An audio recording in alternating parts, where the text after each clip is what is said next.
Sábado, tercera semana de Cuaresma. La oración que agrada a Dios y por la que Él nos hace justos. Lucas 18, del 9 al 14. El publicano regresó justificado.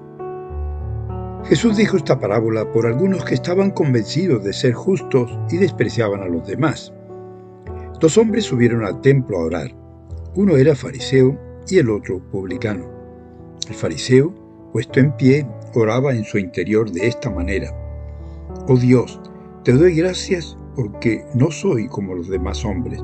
Son ladrones, injustos, adúlteros, ni tampoco como ese publicano. Ayuno 2 veces por semana y doy la 10ª parte de todo lo que gano.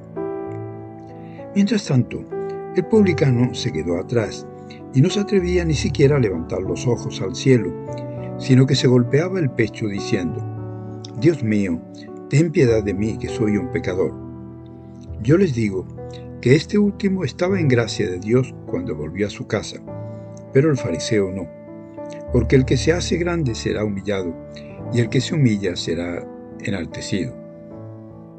En primer lugar, la oración que nos hace justos. Con la intención de sacudir su conciencia, Jesús se dirige a algunos que, teniéndose por justos ante Dios, desprecian a los demás, y les cuenta la parábola del fariseo y el publicano, personajes emblemáticos de su tiempo. Ambos oran en el templo.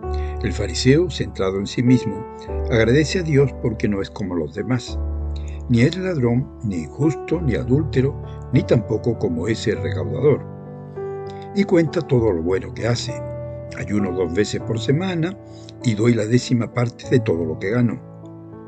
Dios debería estar orgulloso de él y de alguna manera pretende cobrar a Dios todo lo bueno que realiza. El recaudador, en cambio, reconoce con gestos y palabras que es un pecador, y en eso consiste su oración. No se excusa, ni siquiera se atrevía a levantar los ojos al cielo, sino que se golpeaba el pecho diciendo: Dios mío, ten piedad de mí, que soy un pecador. Se siente absolutamente indigente, necesitado del amor y la compasión de Dios. Para Jesús, el fariseo que se cree justificado queda fuera, y el recaudador que se considera excluido está dentro. De esa manera, subvierte el orden establecido por el sistema religioso judío, porque todo el que se hace grande será humillado, y el que se humille será enaltecido. El fariseo le dice a Dios que hace incluso más de lo mandado en la Torá y le da gracias en una oración aparentemente hermosa. Pero su agradecimiento no es por grandeza, bondad o misericordia de Dios, sino por las bondades que se adjudica a su persona. Más que orar, este hombre se contempla a sí mismo y por eso se siente seguro en el templo. Su oración es en definitiva una acusación del recaudador que ora en un rincón, pues tiene fama de ladrón, de injusto y de pecador. El recaudador, publicano, en cambio se reconoce pecador arrepentido. Jesús deja bien claro que Dios es el único que justifica gratuitamente y no puede ser comprado por nuestras buenas acciones. En segundo lugar, ambos personajes representan 2 imágenes diferentes de Dios y 2 modos de relacionarse con Él. El fariseo, cumplidor de leyes, se considera justo y superior a los otros y se relaciona con un Dios legalista y exigente. Se convierte en juez de los otros, a quienes condena porque no son como Él. Este hombre no se ha encontrado con Dios, no lo necesita. El recaudador, en cambio, vive en verdad. Él pertenece a ese grupo que eran gente sencilla, dependientes de élites judías intermediarias que se encargaban del cobro con un salario de subsistencia y que a veces usaban el pillaje y la extorsión para compensarse. No tiene pues nada de qué vanagloriarse. Reconoce su pecado y se abre a la misericordia de Dios sin compararse ni juzgar a nadie. Se siente insignificante y lo necesita todo. Jesús no canoniza sus pecados, sino su actitud de conversión, el reconocimiento de su debilidad y pequeñez. En tercer lugar, el profeta Oseas que había padecido la infidelidad en carne propia, denuncia esta infidelidad del pueblo, manifestando cuánto detesta el Señor la hipócrita conversión del pueblo, sus ritos y palabras vacías, y le pide un amor auténtico, real, manifestado en un reconocimiento agradecido de su amor, porque quiero misericordia y no sacrificios, conocimiento de Dios más que holocausto.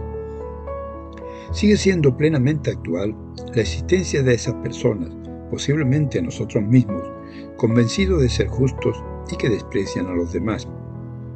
Somos buenísimos y pensamos que Dios debería estar orgulloso de nosotros. Pero Jesús sacude nuestras conciencias y nos invita a revisar nuestra manera de orar. Preguntémonos, ¿es quizás mi oración como la del fariseo?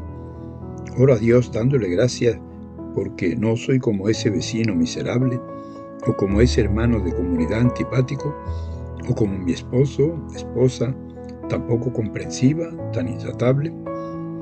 Podemos considerarnos también los buenos y superiores a quienes calificamos de legalistas, cayendo así en su mismo pecado que condenamos. Miremos nuestra vida en actitud autocrítica. Miremos qué actitudes farisaicas hay en nuestra vida, en el mundo, en la iglesia, en nuestro país, en nuestro ambiente. Veamos a qué nos invita el Señor. Pidámosle a Él que nos dé conocimiento íntimo de nuestras limitaciones y miserias, de forma que nunca despreciemos a los demás. Revisemos nuestra relación con Dios y con los otros.